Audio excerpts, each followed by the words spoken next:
Okay, so having lost 35 pounds in 9 months over 2023 and then put 17 pounds back on in the 12 months that followed, beginning of September of this year, I decided to get back on my health and fitness journey. So in the last 6 weeks, I've lost 6 pounds. It's fair to say that it has been a bit of a roller coaster, but I think I've settled into my pace now. Now in this video, I'm going to be talking about this past week where I went away with my sister to Budapest for a long weekend. It was very much a foodie weekend. I will be covering the food that I ate in this video and sharing some pictures with you and sharing how much weight I put on, because I did put on weight in this past week and that's what I expected, because I very much planned a foodie weekend away. And I'll be sharing with you what I'm going to be doing going forward. At the end of the video, I'll be sharing with you footage of what I look like right now. So I'm just going for a run walk, just 2 miles, because as I said in my past video, I really hurt my hip about 3 weeks ago and then I stopped run walking. I did a few walks, but I had to stop my run walking. So I run walk intervals of 30 seconds, running 30 seconds, walking 30 seconds. So I've just got back on it. My hip's feeling much better. Did 2 miles. It took me like 24 minutes, so very slow little mooch just to gradually get myself back in.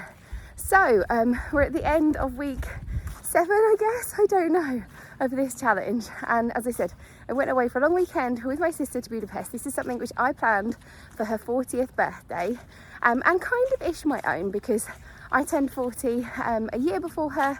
I'm 41 now, and when I turned 40 I had a 9-month-old baby, and going away for a long weekend just wasn't on the cards. I didn't want to be away from her. I was breastfeeding, blah blah blah, so I was very happy with my decision, but did not go away then. So I wanted to go away with my sister. I wanted to give her that experience, but also for me too. So this is very much like a joint celebration for our 40th, and it was absolutely amazing. So in this next segment I'm going to be talking about what food we ate, and it is very much a foodie weekend. If that's not your cup of tea, you might want to skip over that, head straight to the footage of what I look like now and what I'm going to be doing over the coming weeks. So Budapest, oh my gosh, the focus of this long weekend was this epic meal out at this Michelin-starred restaurant. Now this is not something that I normally do. This is absolutely not my norm. I'm very lucky to go to some very nice restaurants with work, but I do not do this kind of thing. So this was a chef's tasting menu. I've only done this once before, or twice before in the same weekend for my husband. We didn't have kids then, we had a little bit more disposable cash. But for my husband's 40th, I took him away for a chef's tasting menu in Venice at this Michelin-starred restaurant, and oh my God, it was amazing. It was the most amazing food experience of my life. And I wanted to create that for my sister. So I found this restaurant in Budapest called Babel. Go look it up. Just look it up online, it is unreal. It seemed to have like 2 chef's tasting menus, an 8-course or a 12-course. In reality, it didn't. It was just the 12-course. Everyone was having the same thing.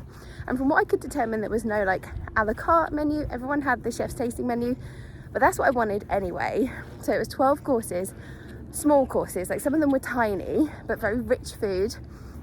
And we did the wine pairing, so where you got 7 small glasses, not 4 glasses, but 7 small glasses of this like different Hungarian wines. And I haven't had much Hungarian wine in my life. It was all unreal. And they, like the sommelier would come over and would tell you all about the wine with each course of food. The whole experience was just unreal. We could also have this optional 13th course, which was called a casino egg. So obviously, being that it was my sister's 40th, we had to do this. And they brought over this like glass, like crystal dome, and inside it was caviar. And then they very theatrically like got these wooden spoons and like rolled the caviar into this oval shape and then delicately put it on this like foam. I don't know what this exactly was, and it had like egg underneath. It wasn't actually my sister's favourite, but I loved it. But she absolutely loved this meal. Like this whole experience, I think we call this an experience rather than just a meal. The whole experience was unbelievable. It was absolutely epic. She loved it. I loved it. We will remember it for the rest of our lives. I know that sounds a bit like excessive, but it's so true. And it was one of my top 2 meals of my life. The other one being the Venice meal for my husband's 40th. He's now 47, by the way, so this is not something I do like every year. And I'm going to swap arms because, you know, this is me and I don't bring a selfie stick when I'm running because, like, where would I put it? So yeah, this meal was amazing. The whole experience was epic. But the rest of the weekend was quite a foodie weekend. They were famous so Budapest is famous for its like chimney cakes, and they're like a pastry that is made, like it's wrapped around this like giant rolling pin and then cooked on these like burners on the wall. and they have like sugar and cinnamon, and they make some into like a cone and they fill it with ice cream.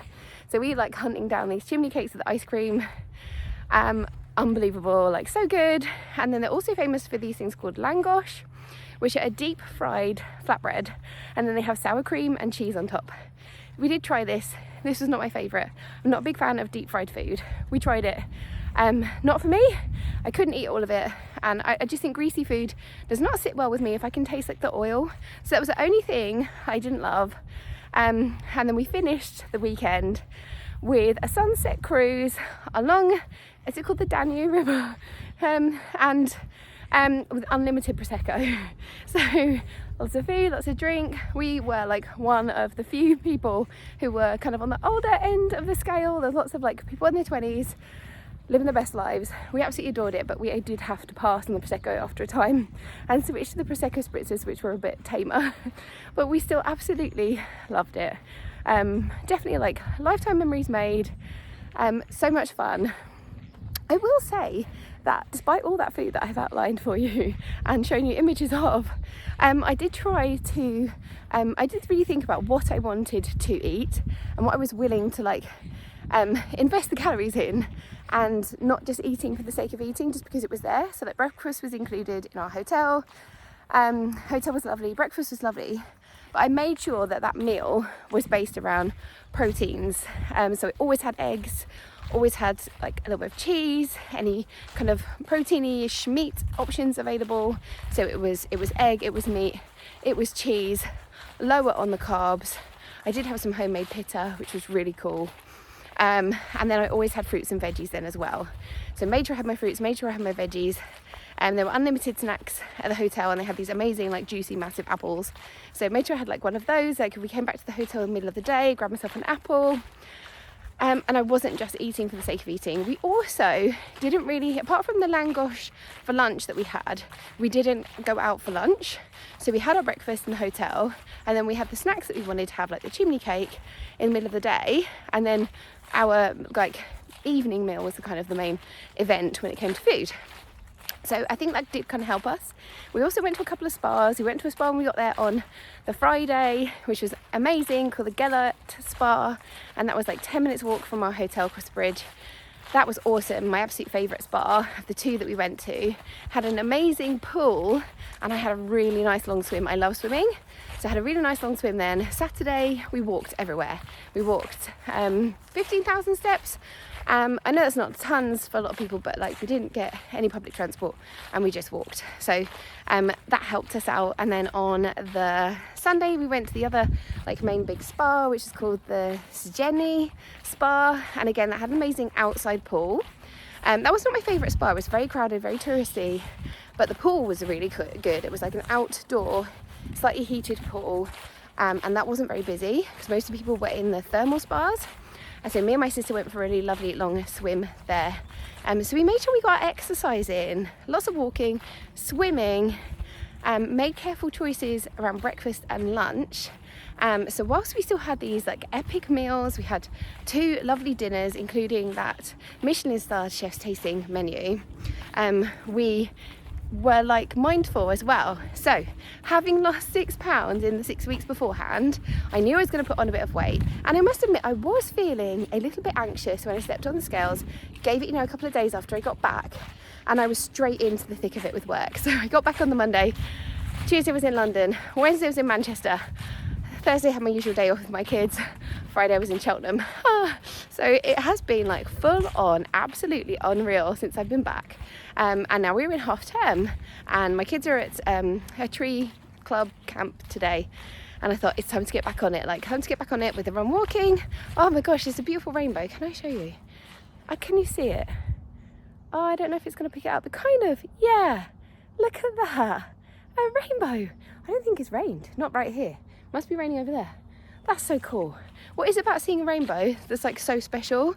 Where was I before the rainbow interrupted me? So yes, what did I put on?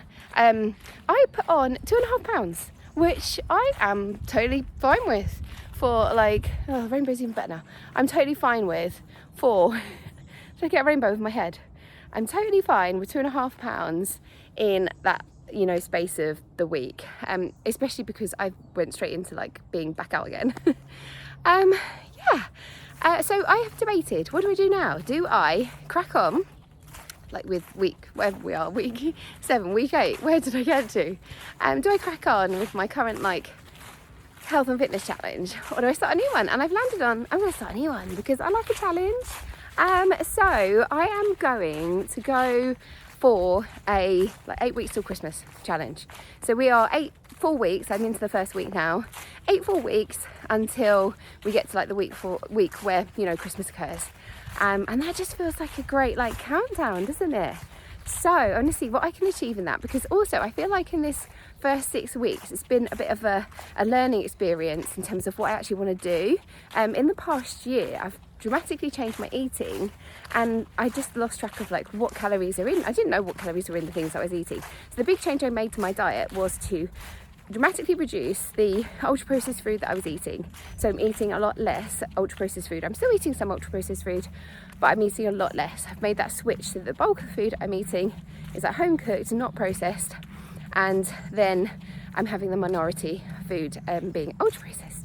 And I just didn't know what I was eating anymore. So the big changes that I've made in those 6 weeks, I think that's working for me. What worked best was intermittent fasting, eating in a slightly reduced eating window, so an 8 to 9 hour eating window, and calorie counting. So where I had the most success was when I tracked the calories that I was eating. I'm not a massive fan of calorie counting, who is?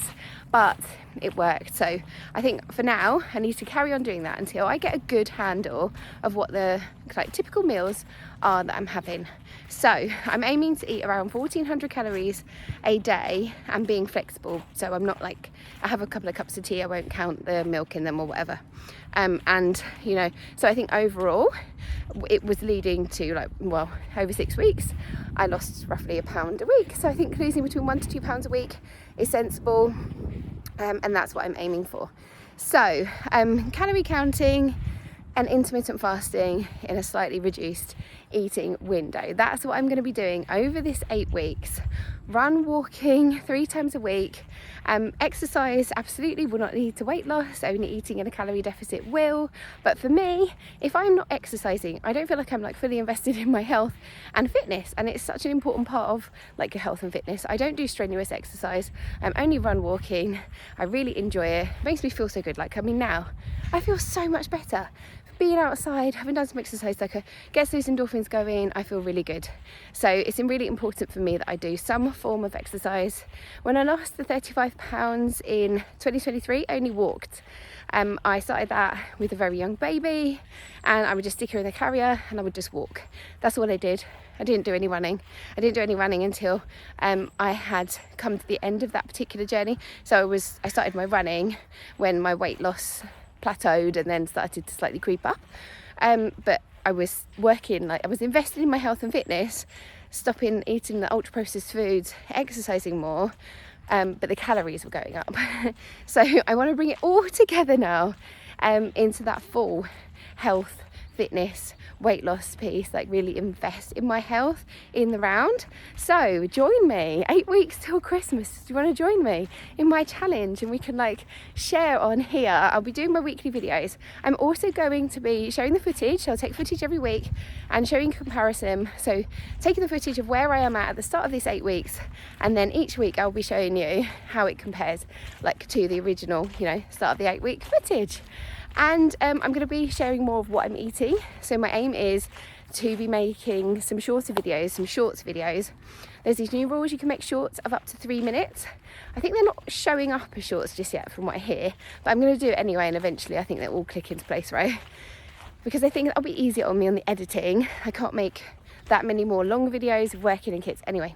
So I'll be making the shorter videos here, sharing with you what I'm eating, what I'm doing, maybe a bit of exercise stuff, to help keep me accountable. So if I know I'm going to be sharing what I'm eating, sharing my journey, I tend to be a bit more mindful. I found that sharing this journey has helped me. So that's what I will be doing. Are you going to join me? I will see you in the next one. Bye.